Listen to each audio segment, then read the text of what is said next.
These are in listen-only mode. Good evening, everyone, and welcome to tonight's webinar presented by Dr. Brian Bromley. After tonight's presentation, participants should be able to recognize the importance of a systematic fetal anatomic evaluation in the first trimester and appreciate the natural history and limitations of first trimester anatomic imaging. The AIUM is accredited by the ACCME. This webinar is designated for 1 AMA PRA Category 1 credit. Credits for this webinar are approved for physicians, sonographers, and radiologic technologists. Participants who complete the post-test with a grade of 70% or higher will be awarded 1 CME credit. As an ACCME accredited provider, it is the AIUM's policy to ensure that the contents and quality of this educational activity are balanced, independent, objective, and scientifically rigorous. All individuals who are in a position to control the content of an educational activity are required to complete a disclosure form.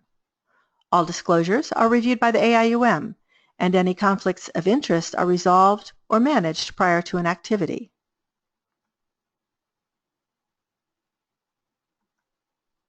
Dr. Bromley has no disclosures. AIUM staff members and individuals involved with planning this activity have no disclosures.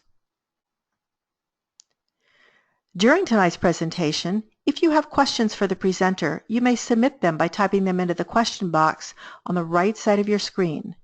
You will be able to submit questions throughout this webinar, but the presenter will not begin answering until the end of the presentation, at which time she will answer as many questions as possible. A recording of this webinar will be available on the AIUM website. And now we're pleased to present Dr. Brian Bromley.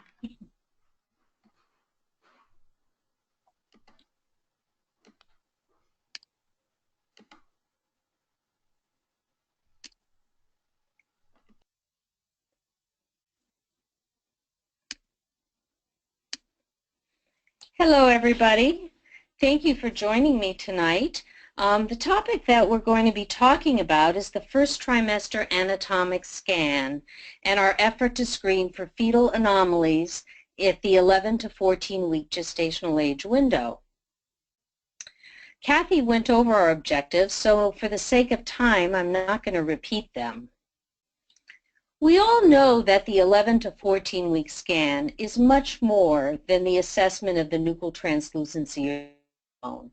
It's important for confirming or establishing dates. It's critical in the evaluation of multiples, specifically examining amnionicity and chorionicity, and it's important to look at the adnexa. However, the focus of this talk is how do we use the 11 to 14 week scan to look for fetal anomalies. Now, in 1998, our colleagues at the Royal Free Hospital in London reported on the successful visualization of a variety of anatomic features and the optimal gestational age to examine fetal anatomy. And you can see that the percentage of normal visualized anatomy increases from 11 weeks to 14 weeks, and that many of these structures we can see greater than 90% of the time once we hit 12 weeks gestation. Our ability to perform a successful fetal anatomic evaluation and measure the NT are shown in these blue categories, and you can see that this increases between 11 and 13 weeks. The need for transvaginal sonography, which is illustrated in pink, decreases with advancing gestational age. So the optimal time to perform an early anatomic survey is probably around 13 weeks gestation. First trimester practice parameters have been put forward by the International Society of Ultrasound and Obstetrics and Gynecology as a consensus of their clinical standards committee, and they really represent an international benchmark in first trimester fetal ultrasound. Like most practice parameters, Some items are considered compulsory or required. And during this presentation, they'll be highlighted by the 5-point star. Other items may be helpful in the evaluation of the fetus, but are not considered obligatory, such as the eye with the lenses. Still, other portions are limited to providers who have been appropriately credentialed, such as a nuchal translucency or nasal bone assessment. Now, when we do evaluate the fetus at any time in gestation, and specifically early in gestation, we want to keep in mind the ALARA principle, which, as you all recall, is the as low as reasonably achievable principle. So we want to make sure that we are scanning on a thermal index for bone at the lowest ratio possible to provide us with diagnostic quality images. And we can monitor this, by looking at our output display standard. Similarly, we want to make sure that we use a 2D video clip or an M mode to document fetal cardiac activity, and we really don't want to use Doppler unless clinically indicated.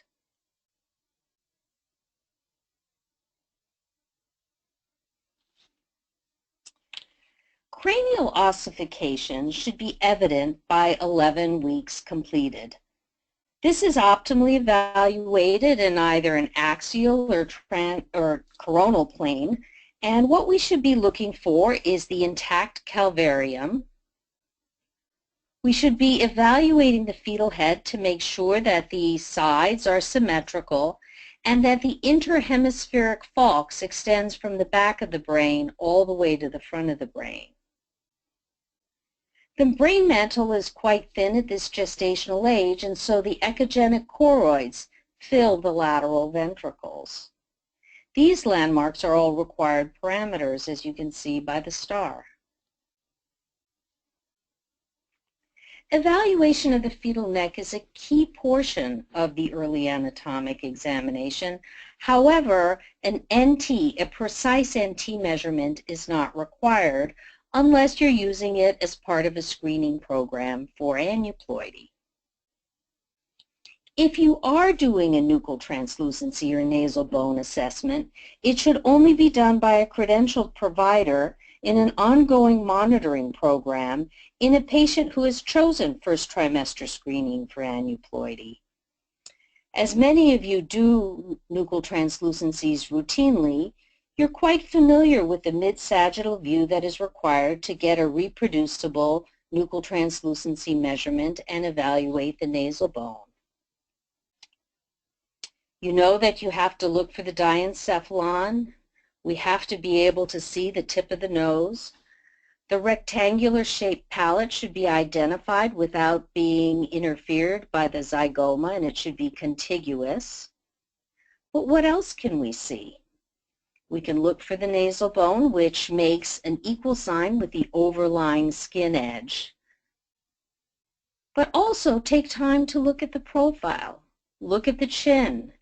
Is the chin small? Can we make a diagnosis of microcephaly? Look at the contour of the upper lip. Is it uniform and smooth? The palate should be echogenic and consistent throughout its length. What about the intracranial anatomy? We talked about looking at the diencephalon, but the other thing to focus on are the 3 brain spaces. We want to be able to make sure to see the brain stem. We can identify the 4th ventricle or intracranial lucency, and we want to look for the cisterna magna because these items may help us make a diagnosis of a spinal defect or other intracranial defect, posterior fossa defect, that otherwise might be quite elusive on an axial or coronal plane.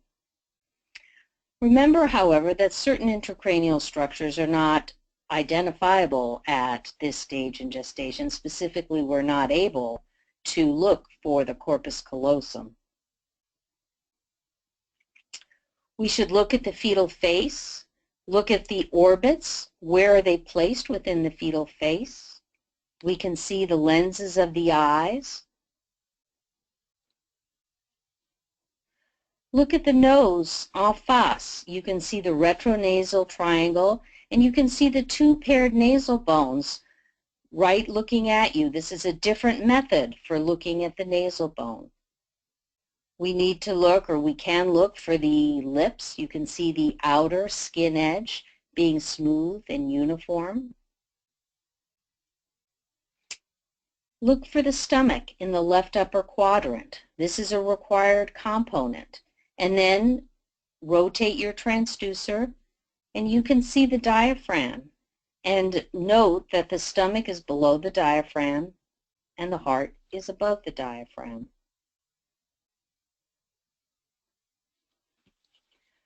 We know that the stomach is in the left upper quadrant, and we've made this part of our imaging protocol, and it is a required component.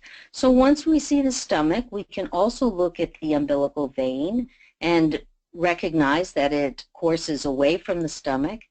And then we can look at our four-chamber view and make sure that our situs is correct.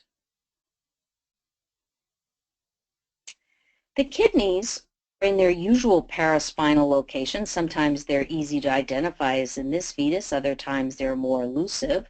We can turn on some color to make sure that we have renal arteries, always keeping in mind that we want to monitor our acoustic output or energy output by looking at our output display standard. And here you can see that we're scanning on a thermal index for bone, which is the proper thermal index at an acceptable ratio. The insertion of the umbilical cord into the anterior abdominal wall should always be visible and normal by 12 weeks gestation. And here you can see a normal cord insertion into the fetal abdomen. We can also look at the number of vessels in the cord by throwing on some color and counting them as they course around the bladder. The bladder itself is usually visible by 12 weeks gestation, although obviously it's physiologic and sometimes it empties. Evaluation of the thorax is a required component. We should look at the thorax in an axial scan, make sure that the shape of the thorax is normal, the shape of the ribs are normal, and that the lung fields are uniform and homogeneous, that there are no pleural effusions. We can see that the heart takes up about a third of the chest, and we should record its cardiac activity either by video clip or by M-mode. Now, one of the challenges is to look at the four-chamber view of the heart, but as you practice doing this, you'll see the four-chamber view in the majority of patients. And here you can see a sagittal four-chamber view of the heart and a more apical view. You can evaluate the cardiac axis, and we'll talk a little bit more about that later, but a normal cardiac axis is about 45 degrees. We can also see the outflow tracts. These are not requirements, but they're visible on most fetuses. You can see the left ventricular outflow tract and the right ventricular outflow tract.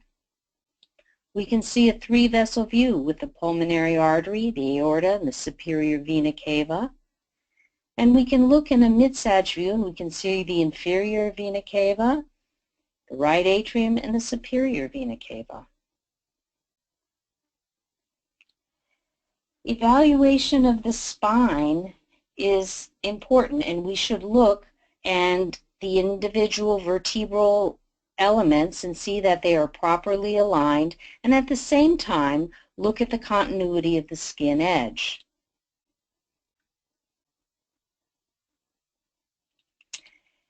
The extremities need to be evaluated. This is a mandatory component, and they're often easier to see at this time in gestation than later on. The presence of each segment of the upper and lower extremities should be looked at, as well as the positions of the hands and feet. Here you can see the whole lower extremities with the little feet coming off at a correct angle. And here are two clips showing how you can see both upper extremities with a very quick sweep and in this case, both lower extremities in a very quick sweep.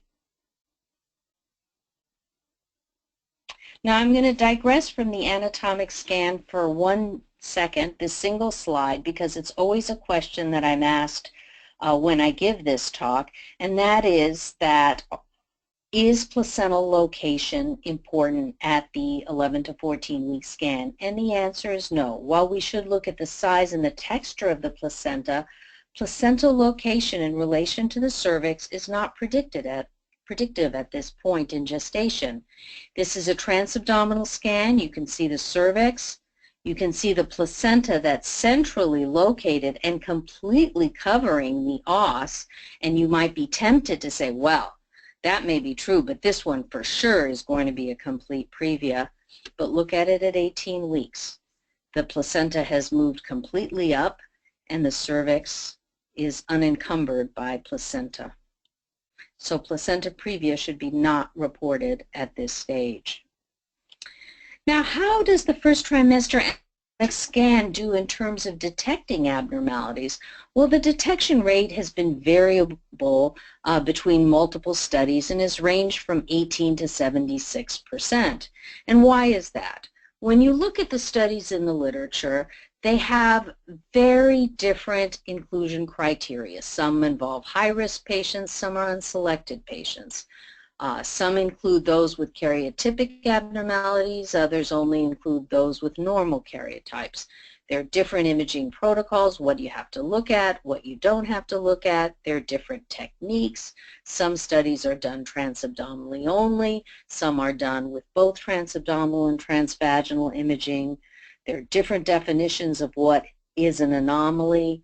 There are different confirmation criteria for anomalies that are suspected, different levels of expertise, and so on and so forth. But there is a recent study in the Green Journal by Rossi et al. That was a systematic review of the accuracy of ultrasonography at 11 to 14 weeks gestation to detect fetal structural abnormalities. And this study had strict inclusion criteria. The following structures had to be visualized as part of a protocol if the study was to be included in this systematic review. All abnormalities had to have a postnatal exam or pathology available. There were 19 studies that met this criteria with over 78,000 fetuses, of which almost 1,000 were abnormal, or 1.2%. And overall, about 50% of anomalies were detected, which is a figure that we tend to run with, that somewhere between 40 to 50% of anomalies can be detected at the 11 to 14 week scan when dedicated imaging protocol is used. Now, when we look for anomaly detection, the percentage of anomalies detected will vary depending on the organ system we're looking at. 92% of abnormalities of the neck are identified, and this makes perfect sense because it's one of the areas that we're used to looking at, especially when we're doing our nuchal translucency scan. And even without measuring the back of the neck in this fetus clearly has a very thickened nuchal translucency. Maybe it's a cystic hygroma, maybe there's total body lymphedema as it extends to the anterior abdominal wall. And so those type of abnormalities are clearly identified in the majority of cases. Abdominal wall defects, such as omphalocele, are also often identified. And here you can see this fetus, in addition to its thickened nuchal translucency, also has an abdominal wall defect, an omphalocele. Abnormalities of the brain and spine identified about 50% of the time. Cardiac abnormalities identified just under 50% of the time. And abnormalities of the limbs, the genitourinary system, and the face are identified about a third of the time. Now, it turns out that we're better at detecting fetuses with multiple abnormalities than those with isolated abnormalities. We identify about 60% of those with multiple compared to 44% with an isolated abnormality. And that just makes sense because once you see one thing, you tend to go looking for other things. So this young fetus happens to have a not appropriately developed cranium. This fetus has acrania, and if you look around, you can see that there is a protrusion into the base of the umbilical cord. And then if you look at the hands, you notice that it looks like there are too many fingers. Throw on some 3D and you see that this fetus has polydactyly. And I would venture to say if you hadn't seen the acrania, you probably wouldn't have looked for other things. So certainly fetuses with multiple anomalies are more easily to identify. In the study by Rasa, and consistent with the earlier studies that I showed you initially, the anomaly detection rate increases between 13 and 14 weeks, and that's when it's maximum. The detection rate of anomalies is best done using both a transabdominal and transvaginal approach, and that approach is optimal when compared to just using transabdominal imaging alone or transvaginal imaging alone. Now, we see at the there are those which should almost always be detected, things like acrania, anencephaly, omphalocele. If we're doing a systematic evaluation, we really should not miss those unless imaging conditions are horrific, like multiple fibroids or other challenges that make us not able to see the fetus at all. Then there's a group of the intermediate group that are either likely to be seen, such as brain anomalies, and there are other things that are potentially seen, such as facial clefts. But this area is sort of wishy-washy because depending on your imaging conditions and the severity of what you're looking for, you may or may not see them. And then the last category are those things that we still cannot pick up at the 11 to 14 week scan, either because the organ is not completely developed, such as the corpus callosum, or things like pulmonary airway malformations that haven't even appeared yet. So there's certainly that category that we just can't see. Now, the first thing to think about are the things we should always see when doing the 11 to 14 week scan.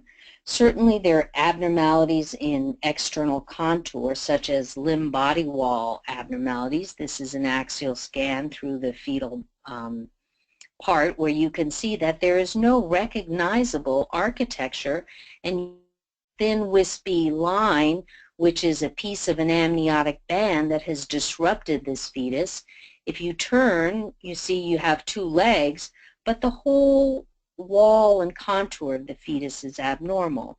And this type of anomaly should be readily apparent when doing your 11 to 14 week scan.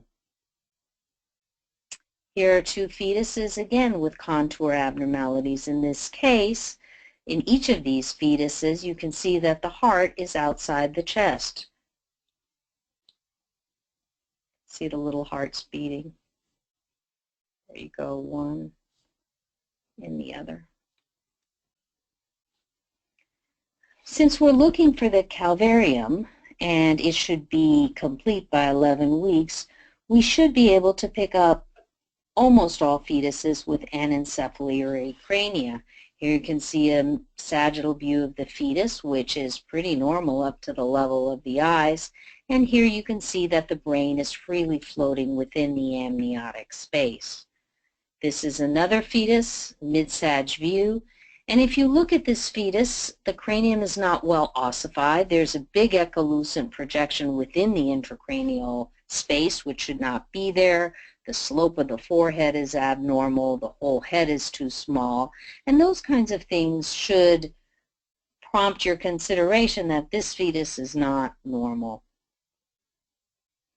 Here's another fetus where you can see that the brain is cystic in appearance and freely floating within the amniotic cavity. This is a 3D reconstruction of that same fetus, a 3D rendering showing the lack of cranial development. When we look at the umbilical cord insertion, it is evident when it's abnormal. Here you can see a solid protrusion into the base of the umbilical cord. It's actually replacing the insertion. And if you turn on it, you can see this large liver-containing omphalocele. Sometimes they can be a little more subtle. Excuse me. You're measuring your crown rump length, and you can see this little projection into the base of the umbilical cord. And if you turn on it, you can see that the umbilical cord has this solid area, and this is a bowel-containing omphalocele. But there is a caution to this. Physiological herniations do occur. They begin about 8 weeks gestation, and they are most evident at 10 weeks gestation. The contents should have returned intracavitary by 12 weeks gestation. So here's a little fetus, and you can see the physiologic herniation clearly identified, but at 12 weeks, the anterior abdominal wall looks completely normal. So we have to be careful not to overcall an omphalocele.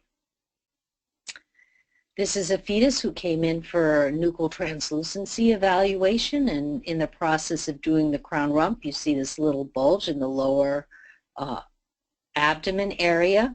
Turn transverse on it, and you can see that there's the umbilical cord insertion right here, noted in color, and there's a paramedian defect, which is irregular in nature and is not covered by a peritoneal covering in a gastroschisis.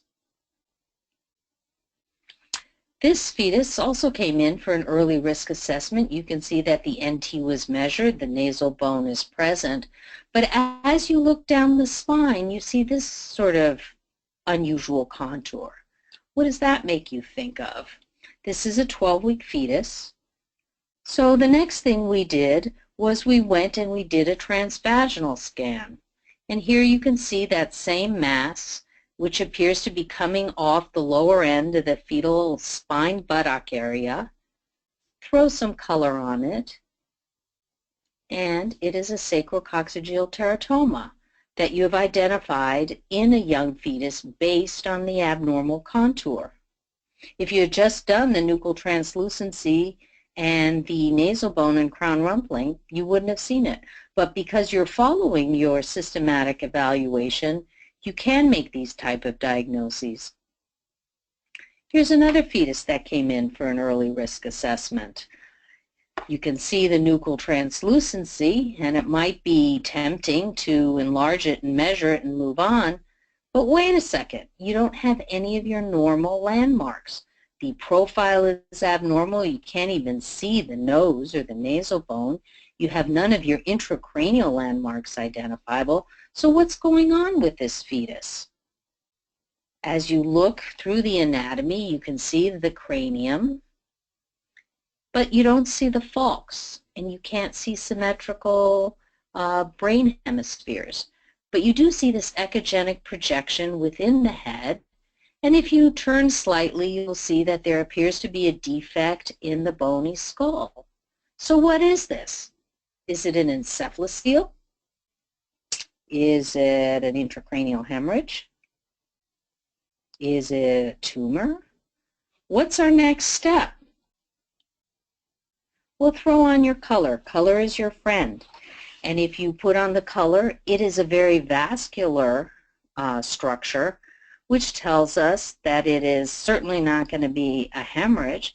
And this, in fact, was an intracranial teratoma that was growing out of the fetal brain and disrupting the face. It's surprising to me that limb anomalies were only detected about 34% of the time in the studies included in the Rossi review, because they seem to be easily identifiable at the 11 to 14 week scan. Here you can see a fetus. You can see one normal leg, and this leg is clearly abnormal. It's truncated mid-thigh. Or this fetus in an axial scan through the fetal chest, you can see an upper extremity, one segment, the proximal segment is normal, but the second segment is missing, and the hand is coming off at an unusual angle. This fetus had a radial ray defect. Here's another fetus with an abnormal leg. The three segments are not identifiable, and if you do a 3D rendering, you can see one normal leg and one very abnormal leg. The other thing you want to do when you're looking at the limbs is make sure that the lower extremities move apart from each other, that the kid can kick. If the lower extremities are fused, you've made the diagnosis of serinomelia. And this will be the optimal time to make that diagnosis because serinomelia is often associated with abnormalities in the kidneys, renal agenesis, or otherwise dysfunctional kidneys, which will result in oligohydramnios and make visualization very difficult. But at 11 to 14 weeks, the amniotic fluid is still mostly a transidate, so that the absence of kidneys does not really compound visualization because you still have fluid to help you see. Some limb abnormalities are major, but they may be more difficult to see. For example, this fetus where you can see the upper segment, the lower segment, the radius and ulna, and the only thing that catches your eye is maybe you don't see the fingers as well as you'd like to. Maybe the hand is a little small. And if you throw on your 3D, you can see this fetus had one normal hand and a transverse amputation defect for the other. This fetus was referred for a scan at 12 weeks, but was not planning on pursuing prenatal diagnosis, as she said she would not act on a positive result. The neck region was normal, the nuchal translucency was normal, the nasal bone was present, but one of my sonographers came out and said, the limbs look really stubby. And so we thought, wow, what does that mean at 12 weeks? So we went back in, and it was apparent that even though there's limited normative data for femur length at that gestational age, that the femur was short and it was bowed, and the limbs really did look quite foreshortened, especially compared to what a normal fetus at that same gestational age would look like. And this fetus was suspected initially of having a skeletal dysplasia and was asked back at 16 weeks. However, she came back at 13 weeks. The findings were unchanged, which was compounded by the short interval of observation, and the patient elected to terminate her pregnancy without waiting for traditional confirmation. And I bring this up to you because patients will often have a passionate response to anything you say at this time. And so I share it to be wary that sometimes people do not wait to have the full answer. The pathology on this case was consistent with thanatophoric dwarfism. So fetus who came in, and in evaluating the extremities, you can see that the hands are abnormal. There's ectrodactyly. You can see what has been classically called a lobster claw deformity. Similarly, the feet were abnormal. You can see the abnormal configuration of the toes. Looking further through the fetus, this fetus has micronathia and was suspected of having ectrodactyly ectodermal dysplasia cleft syndrome, and terminated the pregnancy based on these findings. Another thing that you should almost always be able to identify at the 11 to 14 week scan is alobar holoprosencephaly. As you look through the axial scan through the fetal head, you can see that there's clearly a monoventricle and fused thalami. Same here. You don't have to wait to 15, 16 weeks to make this diagnosis. If you see a fused a fused thalami and a monoventricle even as early as 11 weeks. That fetus has a lobar holoprosencephaly. Here's a fetus with, as you can see from our recent discussion, a lobar holoprosencephaly. You can see the monoventricle, the fused thalami. This one has some cystic hygroma in the nuchal region.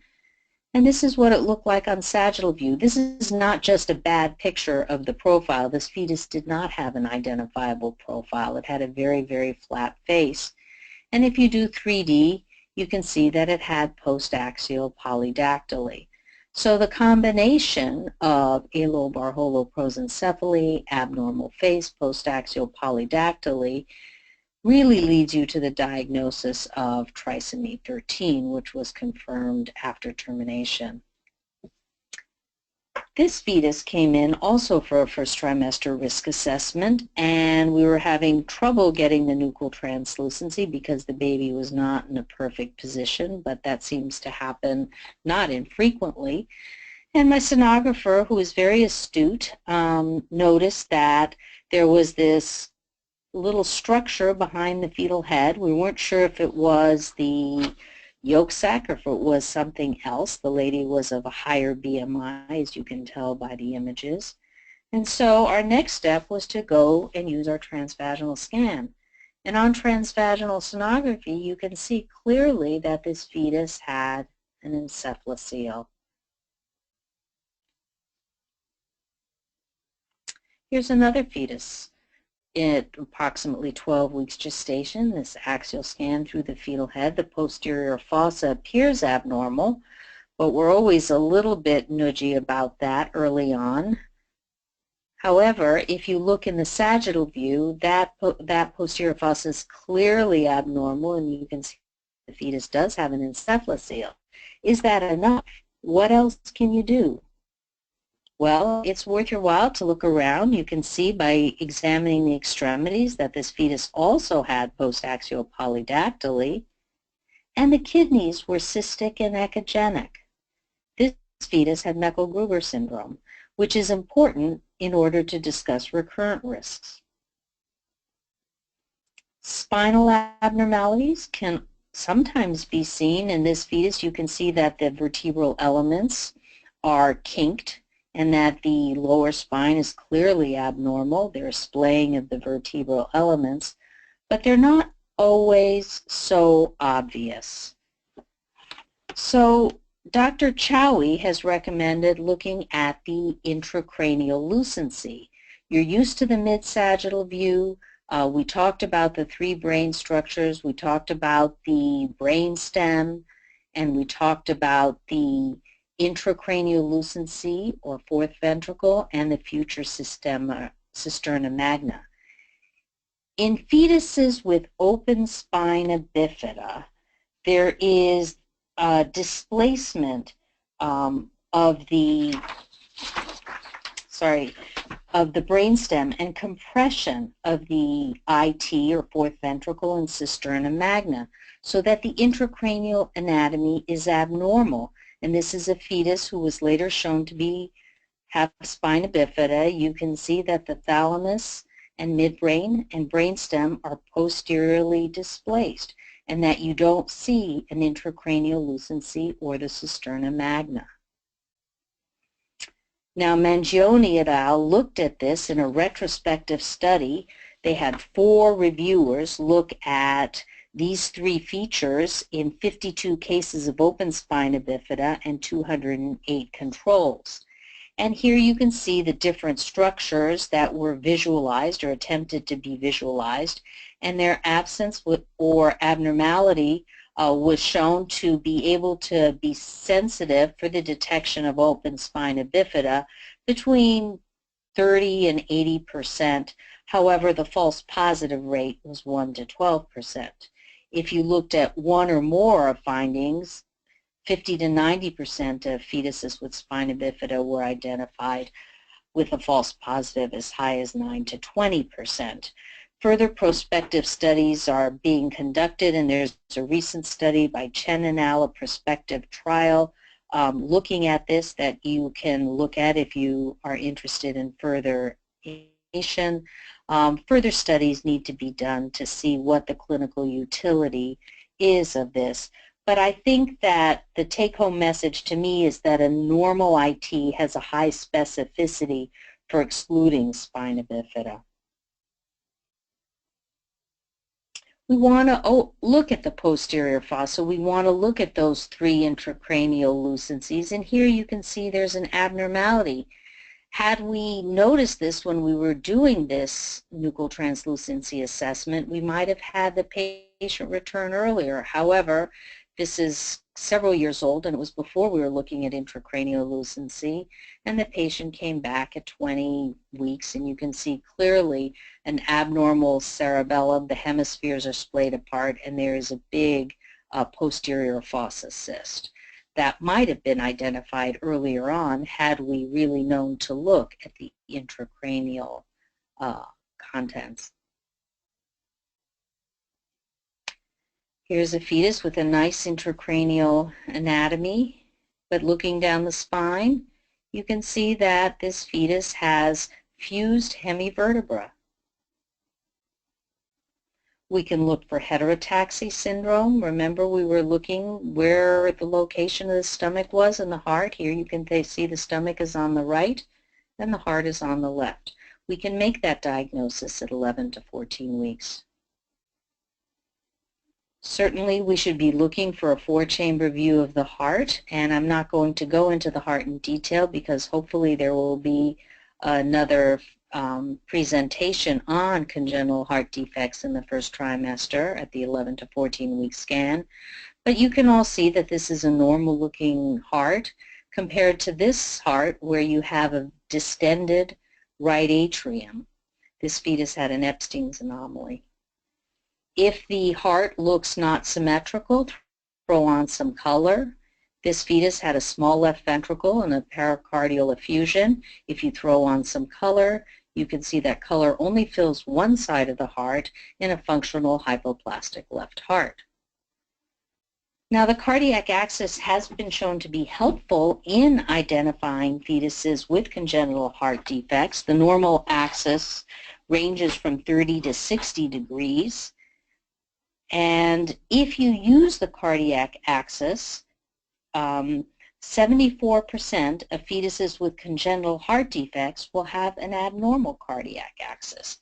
56% of them will have a left axis deviation. 9.6% will have a right axis deviation. And then there's a certain percentage where the cardiac defect is so significant you can't really determine axis. And here's an example of a fetus where the cardiac axis is 90 degrees, clearly abnormal. And as you look at the outflow tract, you can see an overriding aorta. This is an example of a fetus with tetralogy of Fallot at 14 weeks gestation. Well, facial clefts are also fairly elusive at the 11 to 14 week scan. We have been relying on the maxillary protuberance here to help us in identifying a fetus with a facial cleft or this fetus with a sloping forehead and an abnormal mid-face. But is there anything else we can do to look for facial clefts? Well, this fetus had an abnormal lower profile, and when it came back at 18 weeks, you can clearly see that it had a large facial cleft. However, with 20/20 hindsight, we can look back and say, wow, the maxilla on this fetus is abnormal. There is a gap. In fact, the whole front is missing. You can only see this little structure here. So the maxillary gap has been proposed as a first trimester marker for cleft lip and palate. Dr. Chowie did a retrospective study on 86 patients with cleft lip and palate and compared it to 86 controls. And what he looked at was the maxillary gap. There were 49 patients in this study that had cleft lip and palate with other anomalies and 37 with isolated cleft lip and palate. And in retrospective review, 96% of those with other anomalies had a maxillary gap, and 65% with isolated cleft lip had a maxillary gap. This enabled the prenatal diagnosis of facial cleft in 93% of fetuses where it was not isolated within the first trimester, and in 24% of those with an isolated cleft lip and palate in the first trimester. However, the false positive rate was 7%. In order to improve this, he defined the maxillary gap as being 1.5 millimeters or greater, and that identified still a substantial portion of fetuses with facial clefts, but no normal fetuses had a maxillary gap of larger than 1.5 millimeters. And this study included all comers, so that there were certainly fetuses with abnormal karyotypes in this population. And this is the example, this is the follow-up at 18 weeks of this fetus with that small maxillary gap. Here's another fetus that came in for a nuchal translucency nasal bone assessment. You can see the nuchal translucency is normal. The nasal bone looked present. The maxilla looked intact. And the baby came back at 18 weeks and clearly had a cleft lip and palate. But looking back through the images, there was an image, there were several images, and where the maxillary gap was apparent. So you have to really scan through the whole maxilla, both sides, in order to know whether there is a gap. Here's another fetus who came in recently with a negative cell-free DNA testing for an early anatomic scan. You can see the maxillary protrusion here. You can see the maxillary gap. This is what it looked like on live scanning. And this is the 18-week survey for this fetus with a bilateral facial cleft.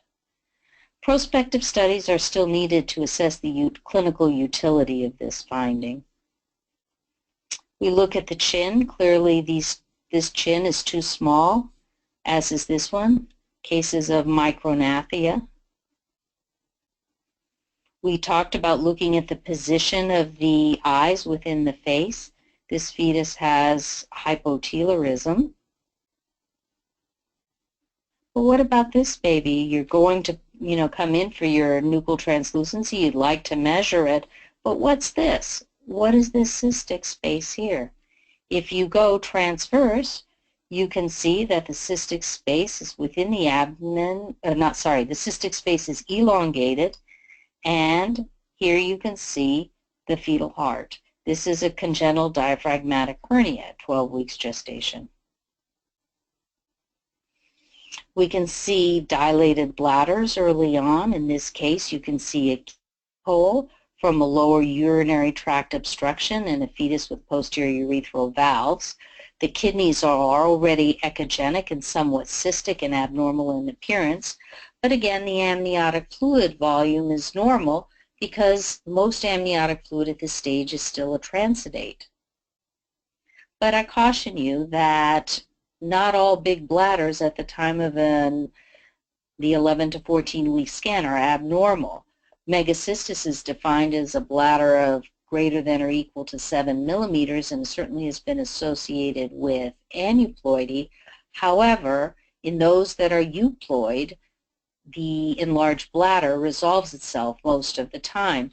And in this particular fetus, we were concerned, clearly had megacystis. You can see almost 13 millimeters, very large bladder, had a normal screen, had a normal amnio, and you can see at the time of a follow-up survey, the bladder is completely normal and this fetus had no genitourinary problems.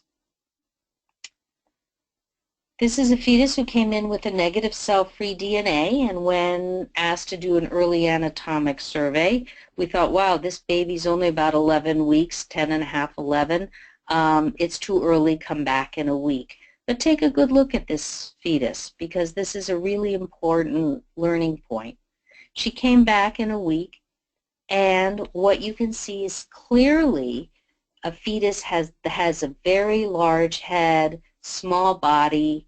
This is asymmetric growth restriction and is classic for triploidy. So if you have a fetus that you suspect is size less than dates and has asymmetric growth restriction and anomalies, think about triploidy. Triploidy will not show up on most standard cell-free DNA, and you really need a SNP-based cell-free DNA screen in order to pick it up. Now, there's certainly malformations that are not detectable at the time of the 11 to 14-week scan. This fetus has agenesis of the corpus callosum. You can see the colpocephaly, the parallel ventricles, but at 11 to 14 weeks, the intracranial anatomy looks perfectly normal for stage. This is a fetus with a congenital pulmonary airway malformation. Again, nothing seen early on, but this developed later, so you're not going to see it in the first trimester. And similarly, many gastrointestinal abnormalities develop in the later third trimester. This fetus has an obstruction that was not seen either at its 11 to 14-week scan or at its 18-week survey. Now, it's important to remember that the first trimester anatomic scan does not replace the second trimester scan. While we do pick up roughly 50% of abnormalities in the first trimester, there's an additional pickup in the second trimester, so that overall our prenatal detection rate may approach 90%. However, you can't give up the second trimester scan. What are the benefits of an early anatomic scan?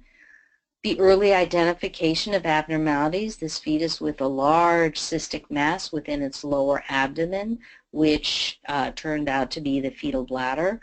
This fetus had a bladder outlet obstruction, again with normal amniotic fluid because it was so young that amniotic fluid was not dependent on fetal urine production. Early diagnosis also allows us earlier options for counseling and diagnostic testing. Early options for involvement of specialist care, and early options for termination of pregnancy in the patient who desires to do so. The risk, however, of the early anatomic scan is that there is some unknown natural history of findings and that people will sometimes act on a positive result before obtaining complete information. This fetus came in for a nuchal translucency assessment. The nuchal translucency was normal. The nasal bone was present, but we noticed that there was scoliosis, and this patient opted to terminate before having any other evaluation. Now, early anatomic imaging is relatively new in the United States, and our group experience is not extensive. And most importantly, there have not been good studies looking at costs and resource allocation and outcome. How does this change outcome? But certainly for the patient who is reassured by early imaging, this can be a very helpful and useful process. So I thank you for your time tonight, and I'm happy to entertain any questions. I'm hoping that you feel comfortable just sort of differentiating this fetus from this fetus, and that you feel comfortable counseling the patients concerning that. So I'm going to try answer these questions. The first question is, do you do a full anatomy scan at the time of your NT screen? Yes, we do an early anatomic scan on all patients that come in for a nuchal translucency scan. Does insurance cover the early anatomy scan? Not usually, no, unfortunately.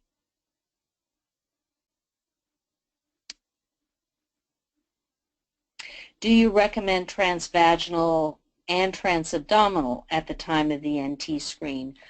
In our practice, we always start out transabdominally, and if there's something we can't see or something that concerns us, we do go on to transvaginal scanning, but we only do that based on what we see or don't see transabdominally. So we're very liberal in our use of transvaginal scan, but it is not required. If we see everything transabdominally and we feel good about the quality of our imaging, then we do not feel it is necessary to do a transvaginal scan. Having said that, in a study that we published in JUM, approximately 10% of our cases overall had transvaginal scans. However, 75% of those in which anomalies were detected had transvaginal scans. So we use it when we either can't see or if we see something that's suspicious. At what age can you see the corpus callosum? That's a good question. You certainly can't see it at 11 to 14 weeks. The cavum septa pellucidity is the proxy for the corpus callosum, and we should be seeing that at approximately 15 weeks gestation, which for practical purposes excludes most cases of complete agenesis callosum.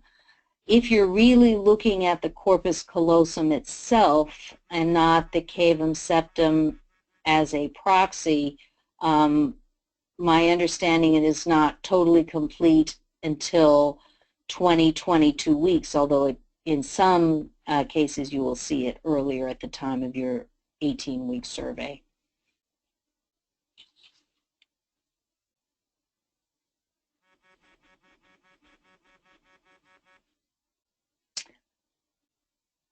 I don't see any other questions, so I hope everybody has a great night. I am hoping, to do another one of these talks in the not so distant future. Sorry, this just went off on me. And the talk planning to present to you in the future is one that entails looking at the first trimester anatomic scan and determining whether it is useful and what additional information is available. Thank you so much, Dr. Bromley. You see another one? There's one more question. I'm sorry. What about safety concerns for ultrasound in the first trimester? That's an excellent question, and it is incumbent on all of us to practice in compliance with ALARA, in which case, sorry, I'm just trying to show you my slide, but it's not coming back up, so that's gone. I think the important thing for us to do is to make sure that we are scanning on a thermal index for bone at this gestational age, and that our ratio for thermal output is as low as can be used to obtain diagnostic quality images. I think if you need to use color Doppler to help with your diagnoses, that is appropriate as long as you keep track of the energy output. Duplex Doppler should not be used unless clinically indicated. Okay, well, Dr. Bromley, thank you so much for this this wonderful lecture, and we will look forward to the next section of it. Thanks to everybody who participated tonight. Everyone, please remember to complete the post-test and the activity evaluation. We hope you enjoyed this evening's presentation and will join us again for future webinars. Good night, everyone. Have a great evening.